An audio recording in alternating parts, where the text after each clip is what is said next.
Well, NASA just announced the 4 astronauts that will crew the next Artemis moon mission. We're, of course, talking about Artemis III. And, of course, they have a backup crew member who will train right alongside the primary crew just to make sure they're ready and can step up if needed.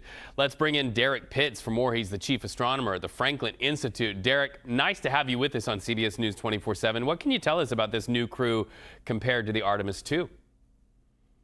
Well, this crew is a very, very experienced crew. They have a great depth and skill and talent.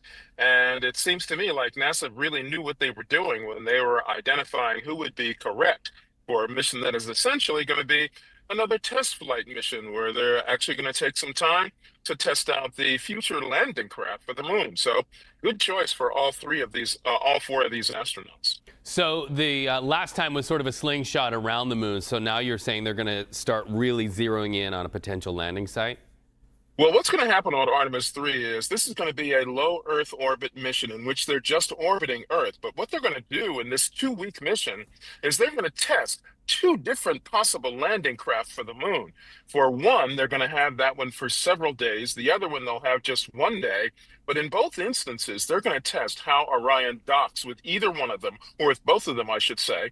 And they're actually going to crawl through the connecting tunnel and go into each of the spacecraft, turn all the systems on, see how everything works, see what it feels like inside, and understand and get all the information they need for understanding about making a trip using these craft to land on the surface of the moon and come back up. They're not going to the moon, but this will be the first trial run for those 2 new spacecraft that are supposed to be the landers that would take astronauts down to the surface from lunar orbit. Let's listen together about some of the details of that mission by NASA people. Let's go ahead and listen and talk about it on the other side. Every aspect of Artemis 3 will give us insight into how to refine our plans for Artemis 4 and beyond. Fundamentally, our approach to Artemis 3 will remain the same. We will use this mission to reduce risk for our future crewed moon missions with lander test articles from both Blue Origin and SpaceX to ensure we will beat China back to the moon. All right, he's making it clear that this is a space race. Do you see any differences in this mission as opposed to the last one? Yeah, there's a lot of differences. In the last one, it was the trial run for the Orion spacecraft and for the SLS launch system, just to be able to get out to the moon, go around the backside, and come back to Earth.